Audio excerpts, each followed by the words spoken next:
Those are the, got it. Okay. All right, great. Well, welcome everybody. We're having just another moment as we allow folks to shuffle in. Um, Thank you so much for joining us today. We are excited for this talk. I see Tammy's here, Mike's here, Janice, Frank. People are coming on, and welcome everybody. I think we should just get this kicked off. Hi, Mike Lampa. I see you in the chat. Okay, well, let's just do this. Let's do what we're here to do. So I would like to officially welcome everybody. Thank you so much for joining us today. My name is Kalia Garrido, and I head up marketing and events here at Great Data Minds, which is now a Hike2 company. A little bit about Great Data Minds if you don't know us yet. Great Data Minds is a collective of passionate data activists. And we are on a mission to modernize the world of data. And we do this in two different ways. The first is that we have our services arm. This is our strategic planning, education, and the deployment of critical data projects. This happens at hike2.com. In addition to our data services, Hike2 is a fully functional, best-in-class innovation consultancy that specializes in digital transformation strategy, design, and implementations. We are a proud Salesforce partner, and we can assist your company in a variety of technical projects. Then when it comes to our data and analytics community, content, and conversations, you can find us at greatdataminds.com. This is where we host our events and we run our videos and our podcast with transformational thought leaders just like the ones we're going to hear from today. So a little bit of housekeeping before we get rolling. This is a webinar, so of course your cameras and microphones are off, but we would love to hear from you. Actually three different ways you can do this. Number one, you can write to us in the chat like Mr. Mike Lampa has already shown us how to do. If you prefer to wait to the end for a more formal Q&A section, then we'll hold some time at the end of our meeting today to do that. And then you can also use the Q&A functionality that's available in Zoom as well. So we always want to hear from you. We want to hear your perspective and your thoughts as we go. We'll also be recording today's session and we'll share this back out with everybody. So of course you can stay tuned for a follow-up email after this. And now some introductions. We are so excited today to host the next episode in our podcast series. Please allow me to do some introductions for these esteemed guests. The first is that we have John Wills. John is the founder and principal of Prentice Gate Advisors, which specializes in advisory consulting, writing, and speaking about data architecture, data culture, data governance, and cataloging. And previously, John served as the field CTO at Elation, where he contributed to research and development, catalog solution design, and strategic customer adoption. John, thank you for being with us today. Oh, happy to be here. Thanks for having me. All right. And then we have Michelle Moore, the one and only. She is an experienced executive who has built an impressive career focused on driving digital and data transformations for global distribution and e-com companies. She currently holds the position of VP of Global Process and Data Optimization at Arrow Electronics, which is a major B2B distributor with a $30 billion valuation. And she is also a valued advisor here at Great Data Minds. Michelle, the floor is yours. Thank you very much, Kelly. Nice to see you. Nice to see you, John. So thanks everyone for joining. We're going to focus today on data culture in relationship to data governance. And, you know, that governance has been around for a long time. Really came to the fore back in the 2000s with GDPR starting to be introduced in Europe, and then has slowly been adopted elsewhere. And so it is a big factor driving the need for governance, right? But on top of that, we have sort of more ethical concerns as well around protection of data, as everyone in the world now is exposing themselves through their own data. So everyone's quite clued into the need for governing and controlling access to data and how it's used. And then on the back end side for businesses, you know, the right setup of data allows the company to make better decisions, right? And have better control over what's going on in their business and better visibility. I think the rise of generative AI is now bringing it to the fore again, right? It's kind of been back there. People have done bits and pieces with it, but now this is raising the bar, I think, in terms of what controls we need to have in place and what the potential fallout could be from misuse of data. So governance, again, is becoming quite important. So we were going to talk today about how do you enable governance within a company, and how do you do that through a transformational type approach around developing a data culture, right? So rather than focusing on all the policies, rules, and regulations, let's talk about how do we get a business and businesses in general to care more about their data and realize that what they are doing with it and to it is important, right? And that it needs to be thought through, and it should be structured in a way where it can be controlled and the oversight is there. So, John, I know you have a lot of experience in this area. I thought I'd start off asking you a couple questions, and we can kind of go back and forth on some of these topics. What have you seen as some of the challenges that businesses face when they try to introduce these types of controls and governance? That's a good question. And thank you. Thanks, Michelle, for sort of kicking us off. And I'm very much looking forward to the discussion. So, and thanks for that question. I guess I'll just for a moment take the question a little bit broader, right? And then I'll try to zero back in on some of the challenges. I think that culture, I often, when I talk to data leaders, right, I talk about a spectrum, and governance sort of is on a spectrum from everything from audit and compliance and regulatory driven governance to business growth, agility, flexibility on the other end. And we talk about where do they want to start? Where are they now, right? Because a lot of organizations are on their third go round trying to implement governance. But it all dovetails back into our overall topic here, which is culture, right? So what kind of culture do they want to affect? What is the role the governance needs to initially play in that? And then how are they going to cover off on the entire spectrum? So I think the first challenge, coming back to your question, is exactly that. Like, where are you starting to be realistic? And one of the risks that I see in organizations is that leaders try to essentially bite off more than they can chew. They try to serve maybe both ends of that spectrum at once. It defocuses the effort, and it maybe more importantly, it makes it a confusing message to their C-level peers across the organization what they're really trying to achieve. So usually, I'll just address that challenge, right? Is usually, and this is I'm really painting with a broad brushstroke here, but usually it's better to decide and accomplish and have success that you can point to in the business in one fixed position on that spectrum, and then move to the rest. And then just a quick word about back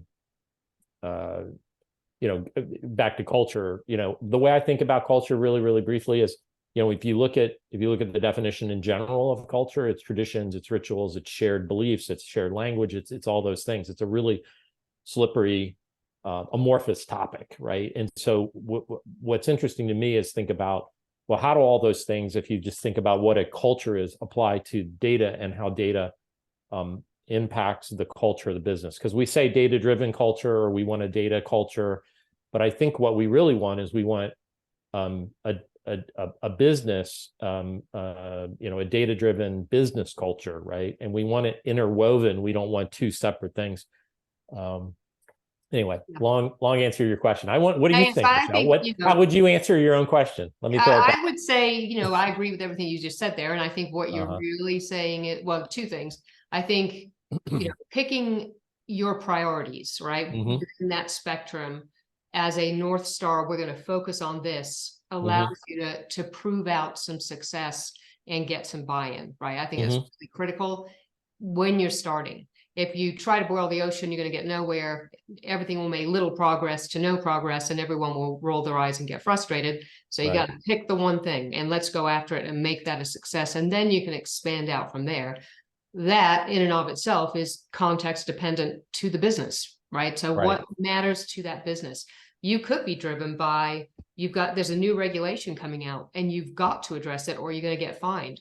So by default, that's going to become your North Star, and you can build a sense of urgency around something like that actually much more easily than saying, we want to learn some new things about our business by getting more insights. Let's focus on this particular area. That is less compelling, I think, to the masses, right? And so it takes away from building a culture.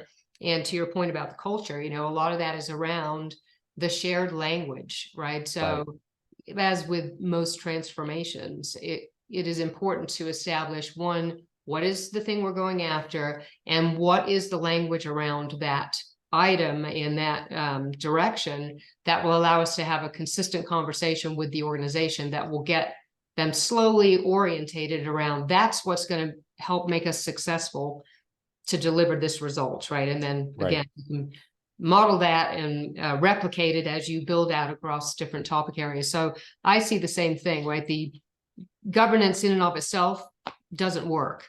Governance tied to an outcome will work, and it needs to be quite focused, and it needs to be transformational in that it is consistently referred to. It's always out there where they say you've got to say things 5 times for it to sink in with people, right? So it's that kind of mentality, I think. Right. So what sorts of approaches have you seen to people coming up with data strategies, right? To help them figure out what is the right area. Have you done work around that? Good. Another good question. Again, I'm going to take liberties with your question a little bit and narrow it, right? Because data strategy is super broad. We can look at operational and transactional aspects of the business, and so I'll just take liberties and narrow. I'm going to narrow it and say, let's think about analytics strategy, right? And governance combo. One thing that I've been thinking about a lot, and I'm a columnist for TDAN, and so I had to submit my most recent column Monday, and so I came up with a little decision framework, because what's really interesting is that I've been hit with the same question by so many data leaders recently, and it's interesting. It's kind of a boomerang. It's like years went by when I didn't get hit with the question so much, and now I'm getting hit with this question around data strategy and how to get buy-in, across the leadership.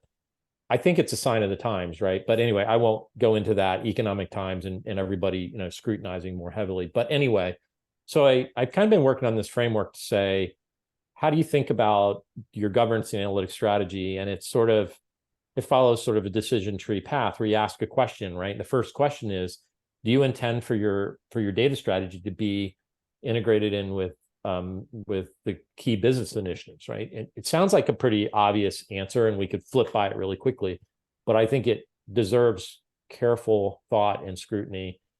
And if you say no, then you go sort of down a path of you're just buying a tool or a technology, and that has its own path.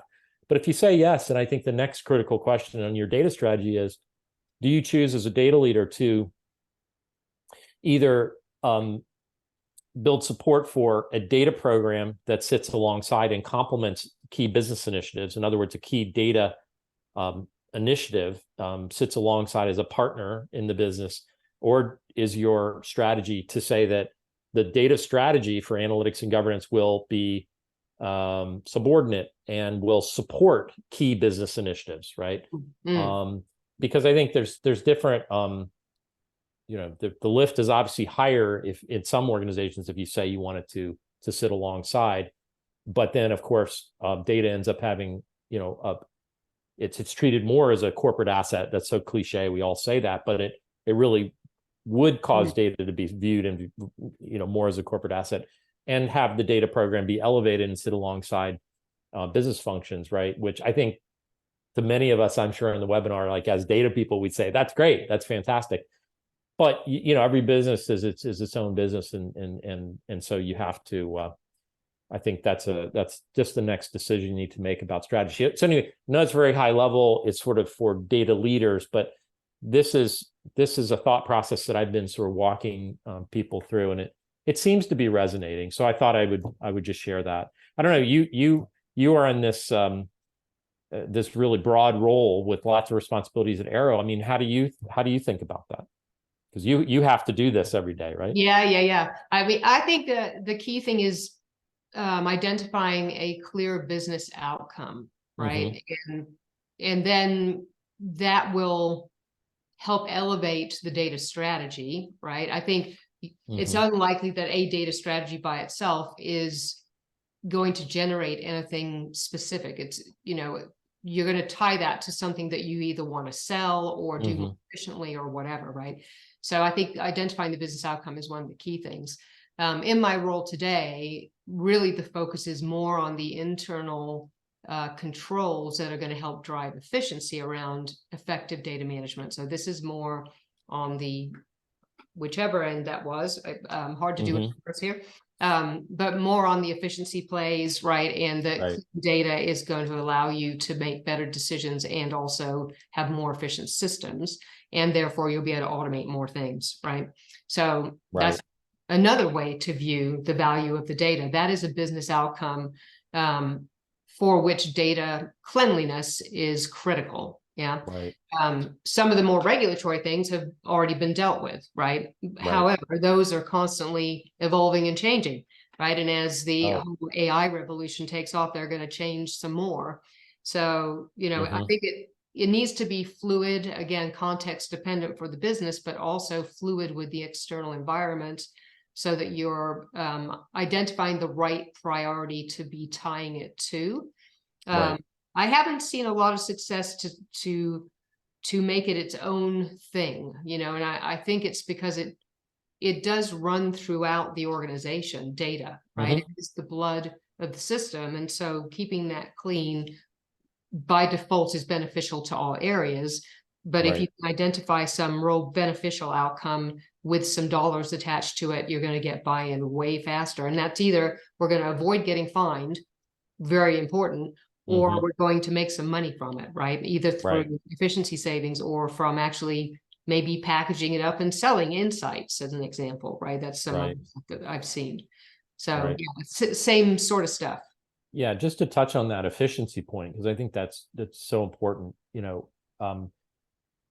my mind, the way I think about this is, and I wrote a few chapters on this in my latest book. I'll do a shameless plug. The goal is autonomous governance for anyone who's interested.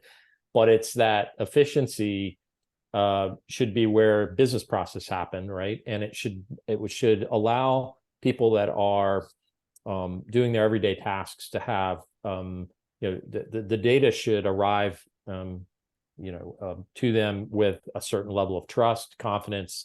Sort of, we would call it as data people, metadata wrapped around it, so context, and it should not cause friction in their work process, but it should cause acceleration and efficiency. And this also dovetails with a friend of mine, a guy named Bob Seiner. I'm sure many of you in the webinar know Bob. He's written some books and he's a leading advocate of his concept around non-invasive data governance. And so, like, one of my clients, I'll just give an example of this, right? So they do their accounting department. We were just talking about this yesterday. They do a lot of they buy a lot of companies. They bought 72 companies in the last 6 years. So they have to bring them together really quickly. And so they're always cross-mapping things, and their accounting department's constantly cross-mapping chart of accounts, right? To have one universal view so they can do aggregate reporting. Well, instead of having a stewardship group come together and sort of outside of accounting, flowing exceptions to the cross mapping of charts of accounts to the accountants who are already doing that, and just having them as normal part of their work, tick a few boxes and cross relate things, but then have them flow into the system. It's a simple, and it's more of a governance related, less analytic and agility, but it's an example of how we have to, as far as I'm going to try to connect dots here, as part of our data strategy, in my belief and my assertion is we have to connect that directly to the business, but we have to do it in a very, I'll use Bob's term, non-invasive way, a very autonomous way, or moving towards heavy automation, just to make everyone's lives easier. And the data has to just, be central to that, right? Yeah. That kind of bridges. What do you think about that? Yeah, bridges to one of the other points we had there about center of excellence, right? So I have, in my past, been part of setting up a separate function that was around data management and governance. And that worked, but it was more of a stick rather than a carrot, right? So the CFO owned that function. I reported to him. He was my stick. And I could go around to the business and say, you must do this because the CFO said so, right? And we would get people doing things because they had to. But I am much more of a fan of doing it with a carrot and doing Yeah. it more as a center of excellence, where you are pulling SMEs from different areas of the business tied to your data strategy, which is your North Star of what are you going to focus on, and letting them build out the governance related to that subject. And as you then pivot, as regulatory requirements change or your business strategy changes, you can pull in additional SMEs that then become part of that center of excellence around data management. And that makes it much more of a positive. It also respects and elevates the knowledge of those key players, so they will care more. And so you can get a much better foothold across the organization by using, now part of that is just terminology, right? Center of excellence rather than the governance office or whatever. Right. But it will allow you to pivot more easily as well, and Right. it seed it into the business, right? So I'm a big fan of center of excellence approaches. Yeah, absolutely. Yeah, Absolutely. rather than mandating. And I think the way that it's pivoted, what I see happening with different enterprises is they're pivoting that center of excellence to, it's kind of to be a combo.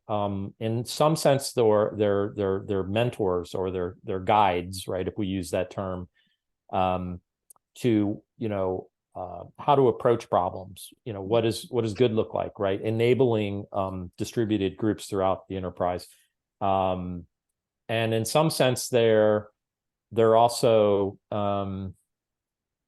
guiding them on, I keep thinking back about culture again, right? And a part of a culture is adherence to norms, right? And that equates in the governance world to policies. And so, yeah, at the end of the day, like, you just like in our culture, in our society, we have laws and we have rules, right? You have to have some. So I think part of center of excellence can be guiding people, organizations on the best practices and how to be compliant with that stuff, right? Without it being super heavy-handed, at least we hope not. But of course, reports and things still need to be produced, and people need to be held accountable. Again, that's part of a culture as well.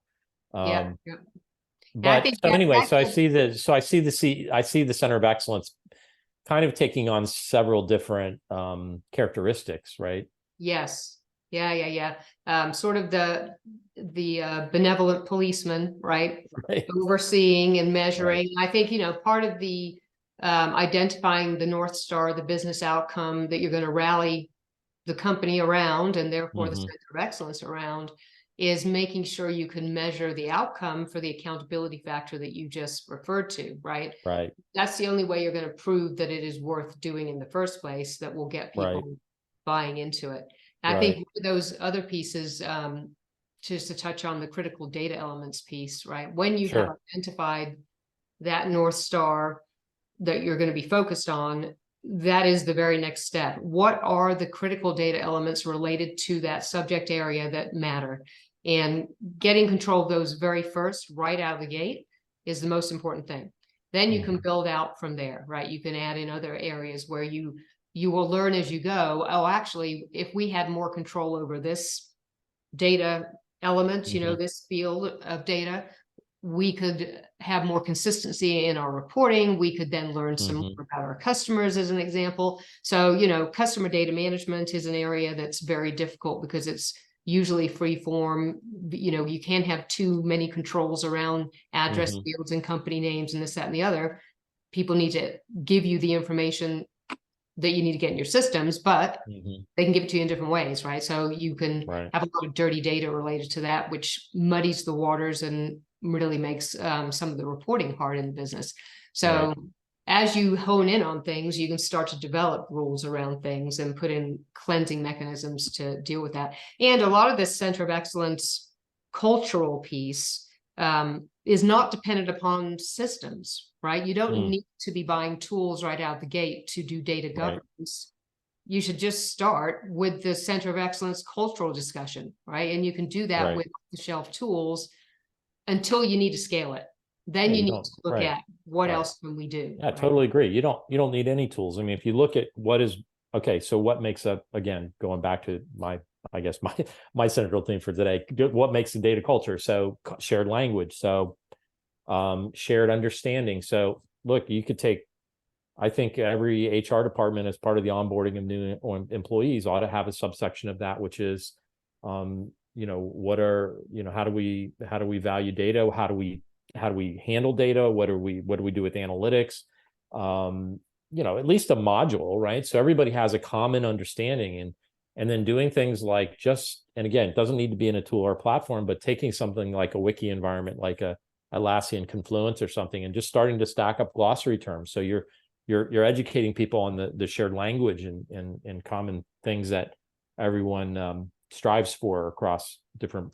Yeah, I totally agree. It doesn't have to be tools and platforms. In fact, there's always a risk you jump to that too quickly to start to. But like, as you say, I agree. Once you need to scale it, I think there's also human psychology for me, and I'd love to get your take on this, but human psychology in the sense that in the old days, right, setting up, governance with a 3-tiered committee, and there's nothing wrong with those, levels and everything, but it was, it was sort of like, I go back to the, use the word benevolent police officer, but it was still seen as a policing operation. And I think perhaps dreaded.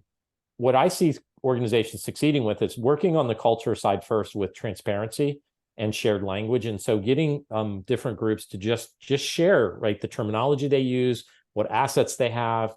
Yeah, it's a bit messy. You're just kind of putting those all in one place, and there might be some overlap, but it's more positive, and it's a sharing type operation. It sort of, dovetails into collaboration and shared language and all that stuff. Then they're bringing, then once some momentum, some trust, some confidence, this is for the, this effort is for the good and the betterment and the, agility, people get excited. And then you can bring in some of the, the more, the policy related requirements, if you will. I don't know. What do you think about that? I completely agree. I think that you've got to have it be organic in nature for it to stick, right? And that is all back to the sharing, transparency, which can be done, as we've said, without buying new software, right? You can just do this as a transformational type of program, which, is a common thing to be doing. Anytime you're changing something core in the business, let's say you're doing a systems conversion, that's a transformation, right? And so all the same rules that apply to getting that to be successful would apply to this change for the business, right? Even though it's not systemic right out of the gate, it is about terminology and rules of behavior, that type of thing, right? So I think applying that approach usually works very well. So I think the other thing to just touch on here is the executive buy-in piece, right? So usually when I've seen this work, it's come from an executive who wants to do it in the first place. So the buy-in is sort of already there, right? Maybe there's a little convincing of the peer group of that executive. But in the example I gave about the CFO, well, he was in the C-suite, it kind of was an easy sell, and the board liked what he was trying to do. And he had a very clear outcome he wanted to achieve, which was to reduce the number of days it took him to close every month, right? So we needed to get the data under control to enable him to do that. That was the whole driver for that business case and that approach that we took. So that was a stick approach, but it succeeded, because there was a big stick. Now, if you're doing some other approaches, I think if you're starting at a ground roots level because you see a need and you're trying to get the business to buy in, you've got to get crystal focus on what the thing is, right? And it has to have some beneficial outcome. Otherwise, you're not going to get the buy-in. And again, I think trying to find a way to start it without saying, and therefore I need $500,000 to buy this new system to help me do it, is not going to get the buy-in required, right? You've got to really start with the cultural piece to get executives to understand that they might need to do this, because there will be many that don't realize actually sort of the risk that they might be taking right now as data rules and regulations are changing. So I think it's got to be, it can be bottom up. It works better when it's top down, but you've got to get somebody up top buying in. Yeah, recently I talked to a data leader, and they, took them a year, right, to convince, the essentially the C-suite, right? Combination of C-level executives, right, of the business value and impact of a major data initiative. But they got there. But that was kind of what I would call the bottom up, as you described it, and then the reverse. Once I'll switch analogies here and say the religion. Once the C-suite had the religion, it pushed down, and everything accelerated. I don't think it needs to take everyone that long. I mean, what I've noticed in the marketplace now is that, we've moved into a new generation of C-suite leaders, and they get that data is a fuel, right? Whether you call it, an equivalent asset to monetary assets or physical resources or people, I don't know. That's a whole debate, but they get the data is the fuel for the growth, the agility of the business.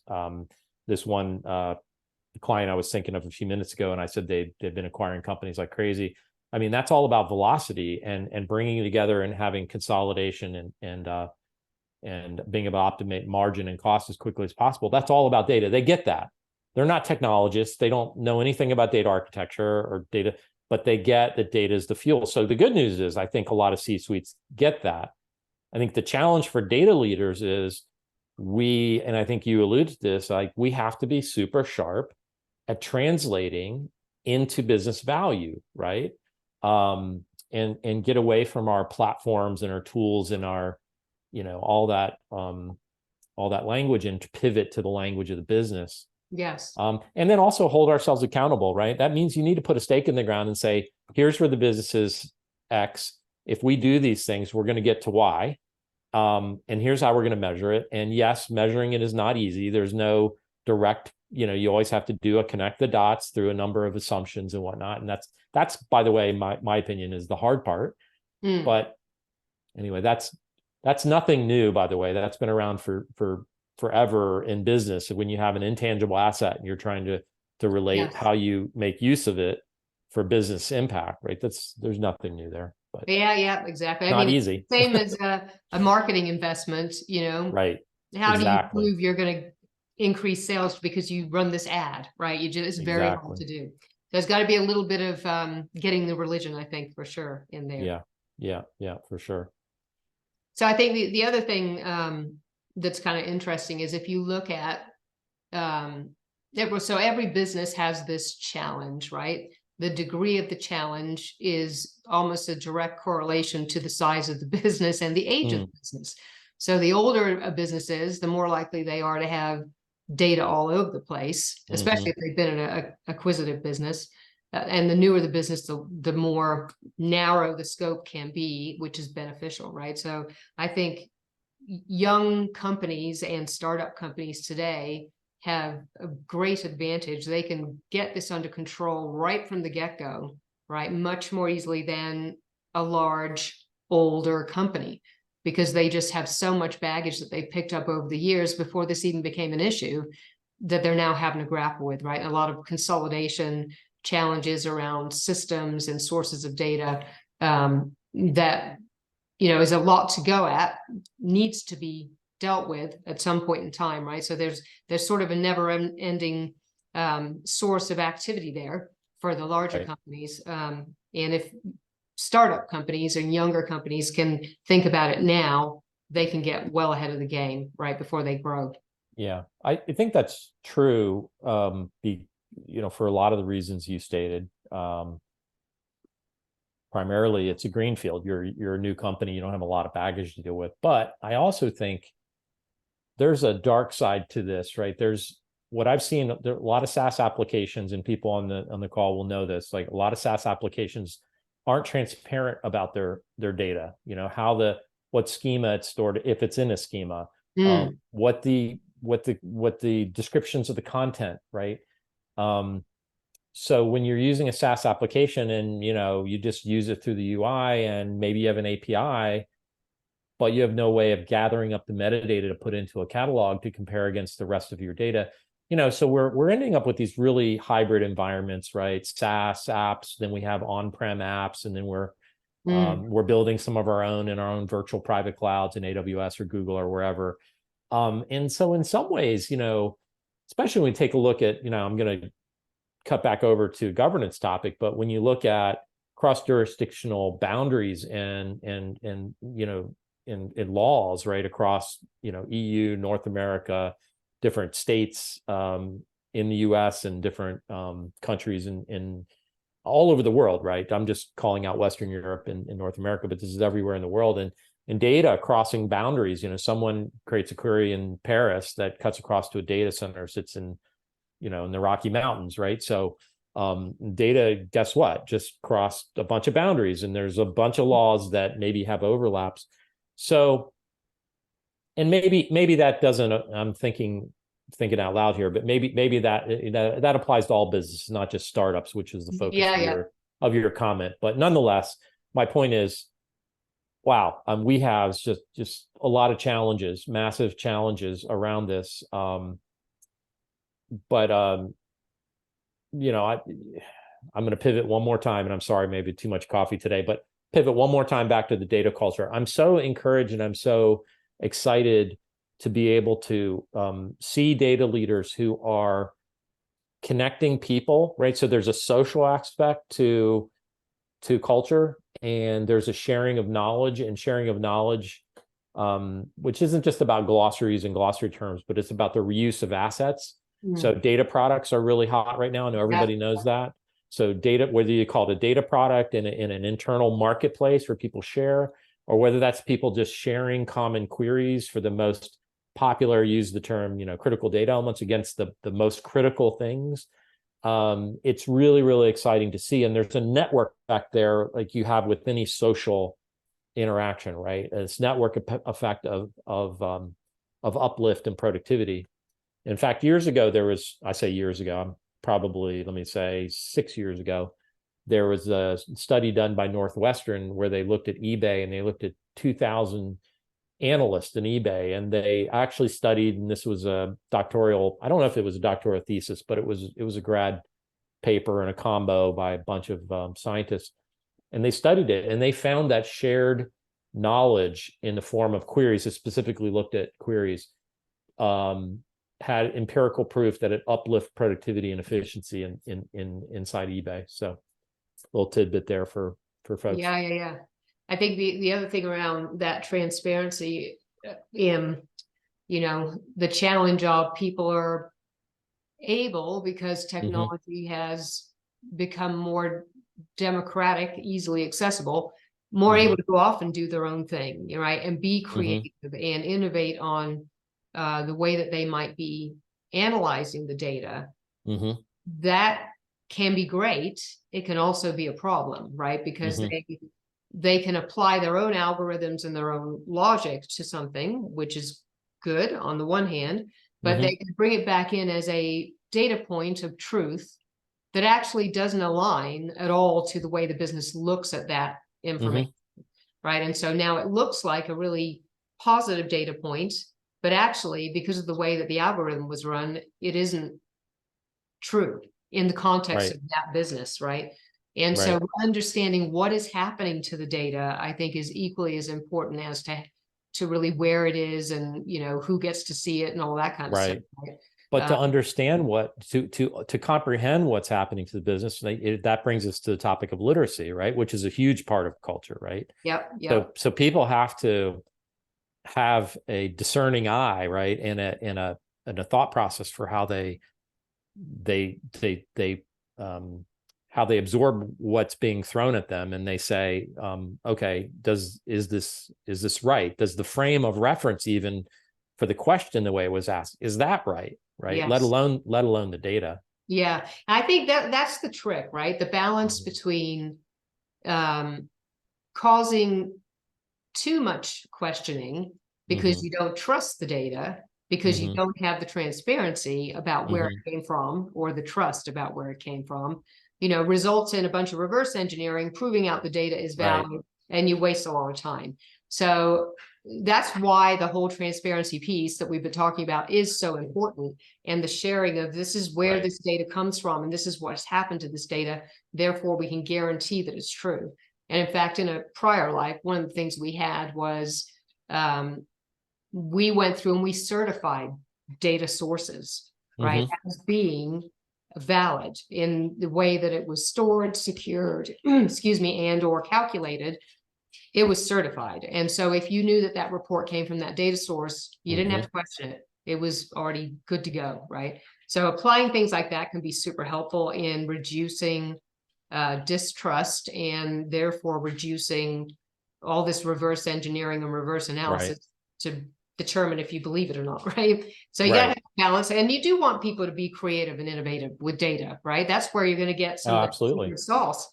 So I think it is a tricky balance of enabling but controlling, right? It's very tricky. Right. I agree. And I have this this dream that in my career we're going to get to the point where, someone doing their job in the business can float across any spreadsheet or go in any report and they'll be able to right click or hover over a piece of data like a field in a spreadsheet, and they'll have this contextual knowledge. Like we would call it metadata, but they'll have contextual knowledge. It'll say, this has been, certified, or, where this thing came from, and some tools are, like Tableau, not to just call some out, but some tools like Tableau and Power BI, and some are, they have some of that capability, but it takes a lot of energy and a lot of architecture to feed that stuff properly to it. But nonetheless, this is when I talk about sort of getting to a point where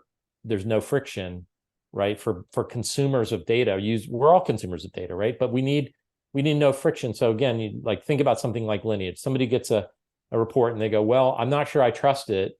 Where did it all come from? Right. So immediately technologists like me, we start to think about Lineage and all those graphs, and we want to send them off to look at some, Rorschach, chart, right? But most business people don't want that, right? Yes. What they want is what I call the Christie's provenance, right?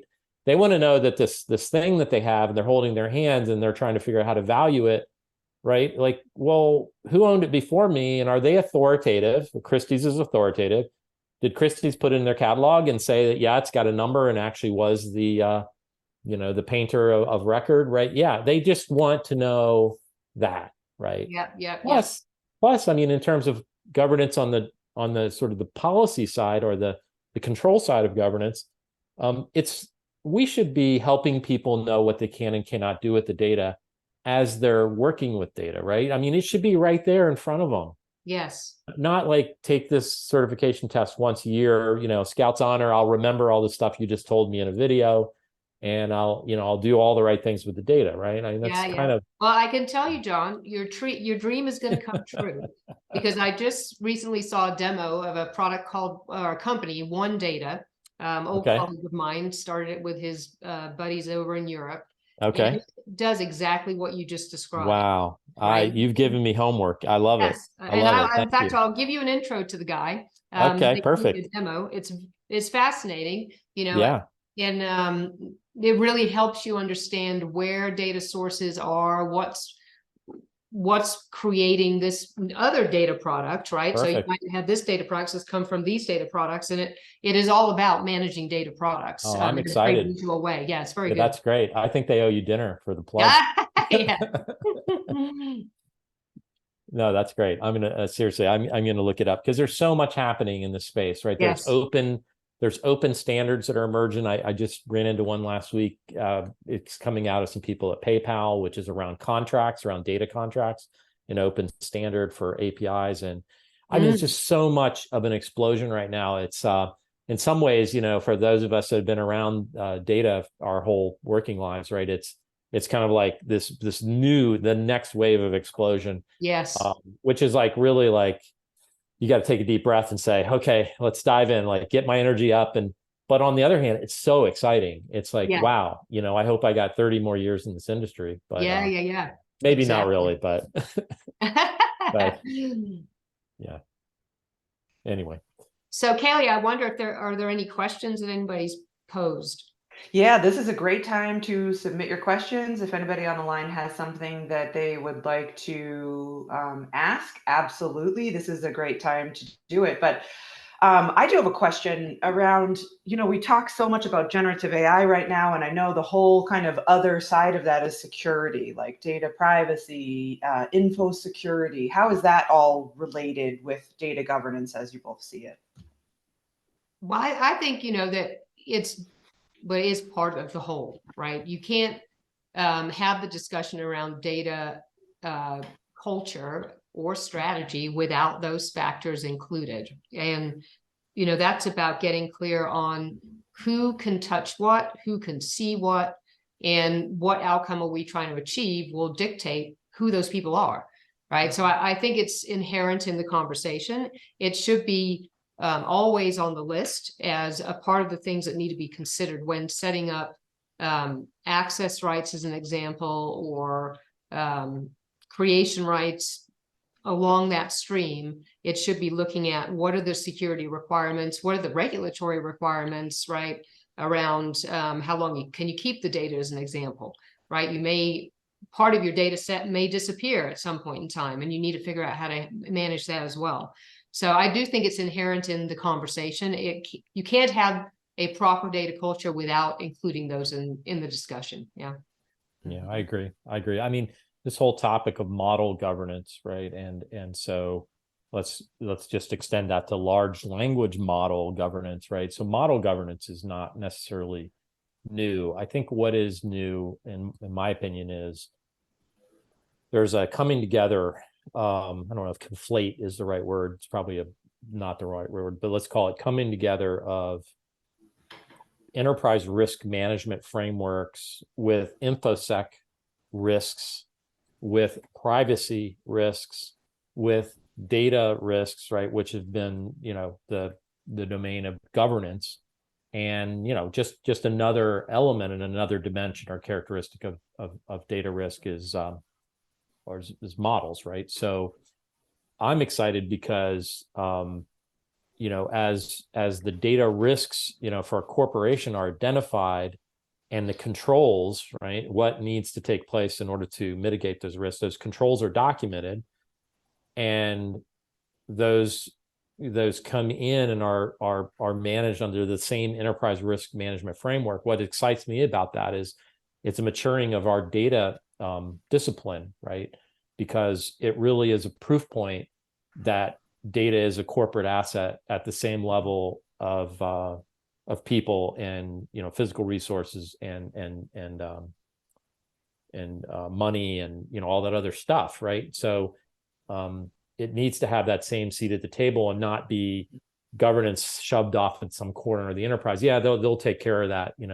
Yeah, agree. Totally agree. In fact, it sort of reminded me that not once have we mentioned IT in this conversation, right? Which I think is so important that we don't mention it, because IT is an enabler. It is not the controller, right? IT should never be the one that is, in my opinion, lumped with you're in charge of data governance because you're IT. It's got to be owned by the business. And the only way you're going to get that culture going is if the business adopts it, right, as a new way of behaving. And IT is the enabler. It can put the controls in place. It can put the tools in place, but you've got to have the business understanding the what's, the whys, and the why fors to make those tools useful anyway. So, I'm a big fan of the center of excellence on the business side, not on the IT side. And certainly they can be on the center of excellence, but they shouldn't own it. They shouldn't run it. The business should be doing that, right? So I think that's kind of an interesting thing that we never mentioned that between ourselves during this conversation, because it is all about get the business buy-in, get this culture in place, and then everything else will follow through, right? Your structure should be built around that. Right. Yeah. Great. I agree. And we do have a question from our own Mike Lampa in the chat. He says there are several bills around AI accountability that are being proposed right now, and Gen AI is going to feed that fire. How are people getting ahead of the governance implications as they entertain Gen AI use cases? Well, I think first off, identifying the use case is very important, right? What are we doing with it? I think what I've seen and heard people talking about at the moment is they're not sure. So they are doing more around policy than anything else. So sort of making their organization aware that, hey, this thing is out there and we know you have access to it. We're not going to stop you having access to it, but please do not do these things with it, right? And being quite prescriptive about how to use it in terms of what data can be input into an AI tool, as an example. So I think, that's the starting baby step, but I know, we've had discussions around how do you incorporate the ethical elements of data usage within AI, right? Making sure that you're understanding how it might be used, where it might go, removing bias from any output from it, and making sure that you are understanding actually how the AI works, so that you don't just assume everything it provides back to you is the truth, because it won't always be, right? So I think there's an education piece is really where it's at right now, is people wait and watch to see where government regulation might go on this topic. That's what I'm seeing at the moment. Yeah. And I'll just add to that, what I see is, so Mike asked the question, how they get in front. I'm not sure anyone's really in front of it, right? But what I see people doing, that's subjective, right? What do we mean by in front? But what I see people doing is inventorying the data assets they have. That's at the raw level. It's not the model level, but then tracking what data is going into what models, right? It's very fundamental. It's just asset inventorying. This data goes into these models, and then putting some level of contract. I mentioned that before. Now, not many people are as formal as a internal contract, but putting some level of, let's call it approval, right, and so they can control where the model gets used. And so that's kind of the basic level of what I see happening. It kind of reminds me of what you saw happen with cloud, right? As more and more SaaS products became available, the business got savvy and started saying, well, I'm not going to go to IT. I'll just use this thing over here because I can just pay for it on my credit card and do some stuff. Well, it kind of ran rampant, right? And then all of a sudden, IT departments realized, oh, they got a big problem. They need to get that under control. And so policies got rolled out around you cannot use a credit card for this type of thing, or you cannot engage with it until you get IT approval, that it passes all the security requirements, or whatever the policies are, right? But that's kind of how that one evolved, was initially, we can't stop it immediately, so let's put a policy in place because we can control it there. And then we can figure out systemically if we do and how we do put other controls in place, right? I think it's a very similar scenario. Right. Yeah. Right. This is great. Thank you both so much for such an awesome conversation today. I think that you've touched on a lot, and it's clearly it's like you said, John, it's kind of coming back to the forefront now. It's sort of like everybody, we always knew data, but now data is like headline stuff. So I think it's really fascinating and wonderful to have the expertise of people like you both to share with us and with our community. So we thank you very much for hosting the session today, John and Michelle. And I thank you to all of the attendees. And we will record this. It's been recorded the whole time. Follow us on our YouTube channel and you'll be able to find it there. And I wish everyone a wonderful rest of their day. Thank you. Super. Thank you very much. Nice to see you. All right. Thank you, Michelle. Bye, everyone. Bye-bye.